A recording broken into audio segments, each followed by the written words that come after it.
This is problem 4.56. It's on page 197. A collar B with a weight W can move freely along the vertical rod shown. The constant of the spring is K, and the spring is unstretched when the angle theta is 0 degrees.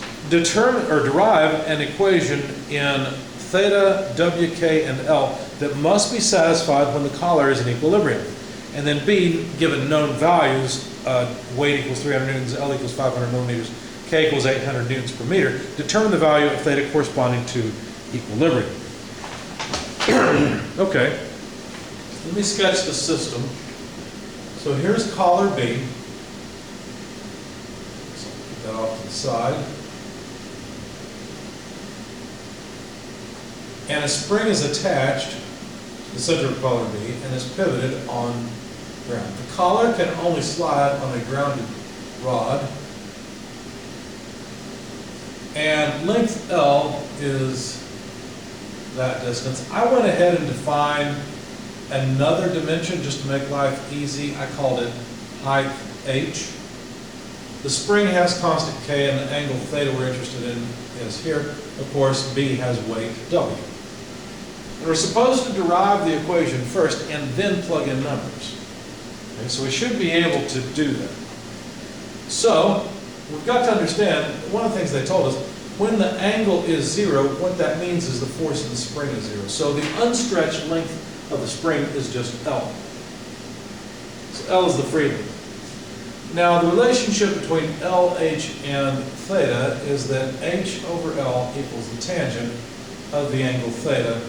Of course, what this means is that H squared equals L squared, tan squared of theta, which we'll need a little bit later.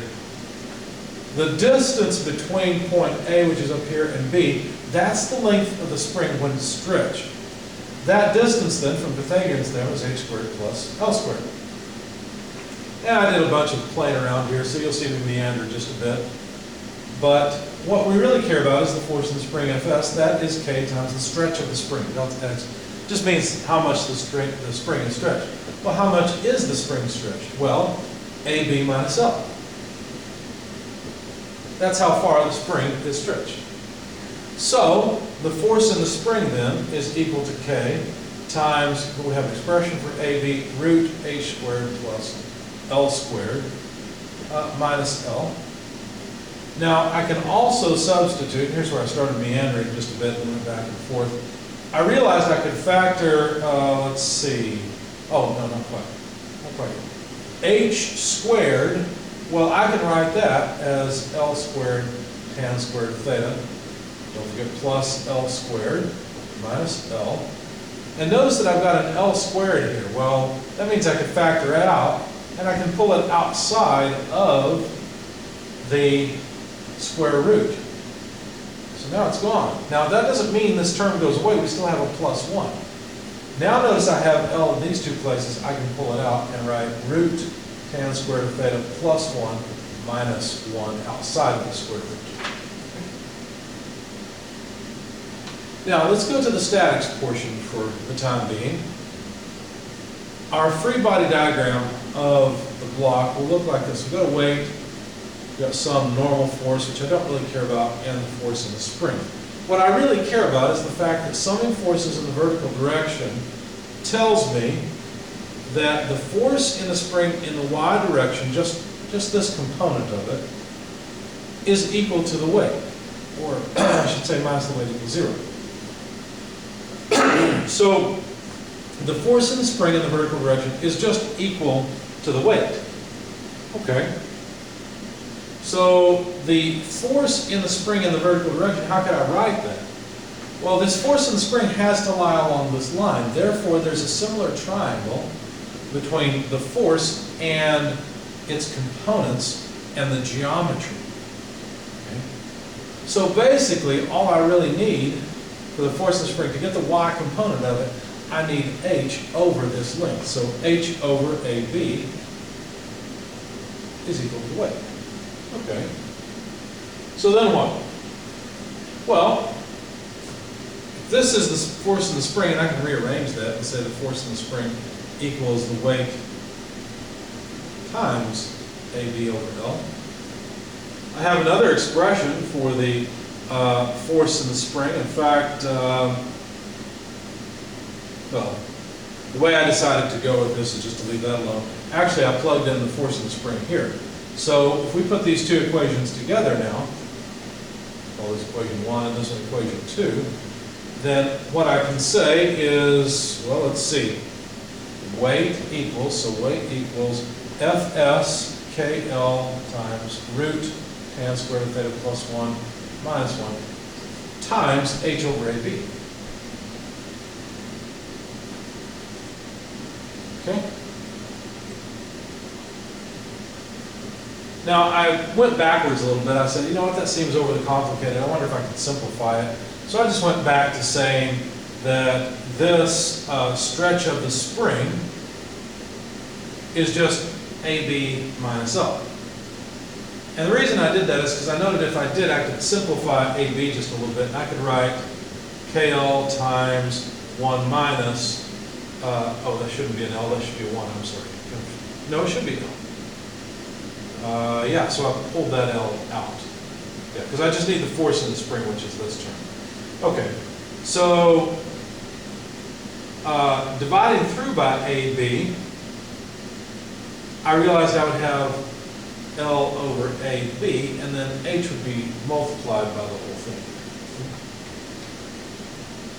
And so then I thought, well, that really didn't help me as much as I hoped it would, because I'm trying to get rid of H. I know I can't keep H in this equation. I need to get rid of it.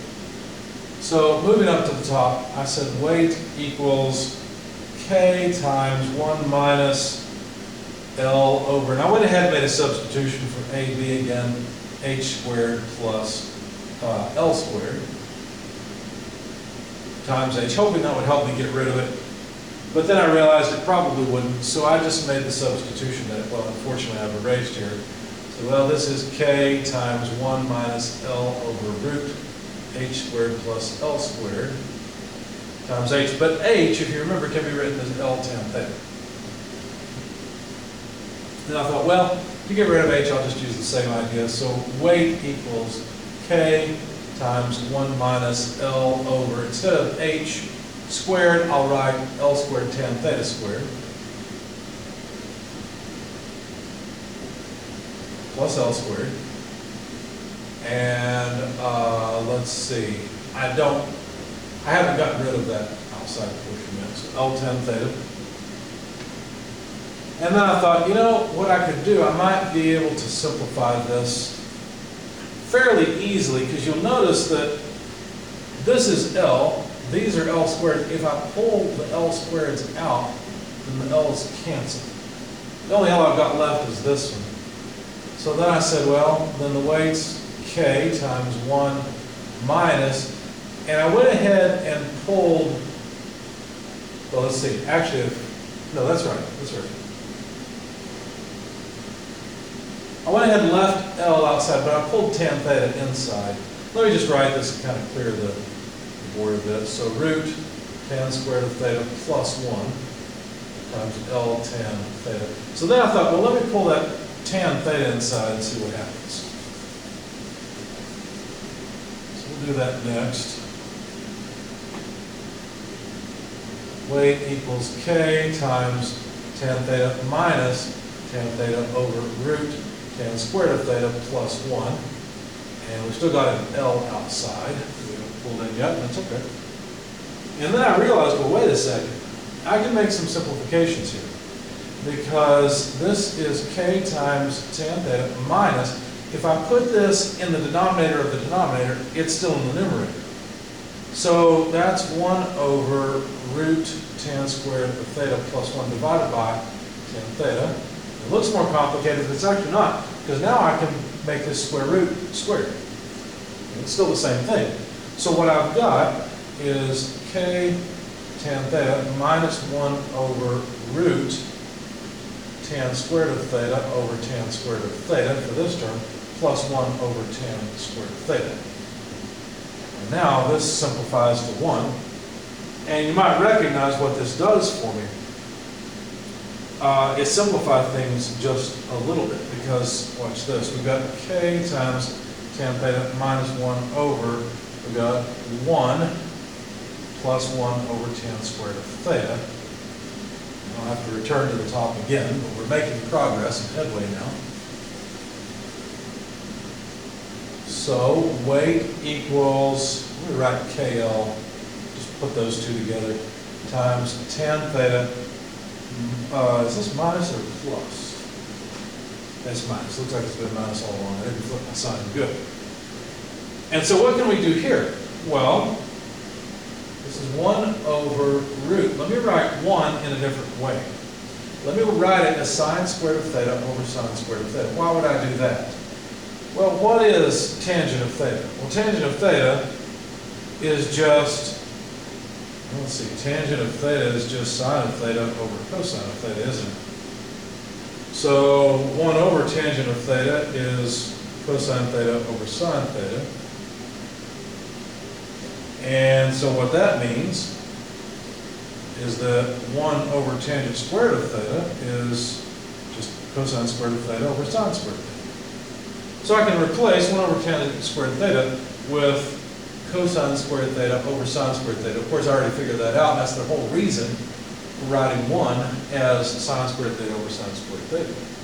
Now, when you add these two fractions together, they have the same denominator. So we have sine squared of theta plus cosine squared of theta over sine squared of theta. Notice this is just 1. And so effectively, what we have is W equals KL tan theta minus 1 over, what did I say it was?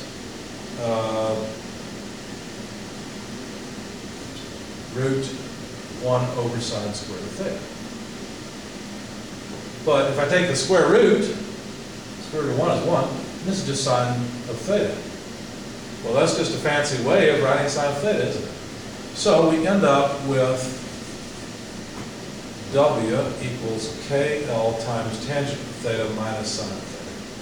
So there's the expression they wanted us to find. There's how the weight, the length, the spring constant, and the angle relate to one another. Now, in part B, we were told some particulars about this. We were told that the weight is 300 newtons, the spring constant is 800 newtons per meter,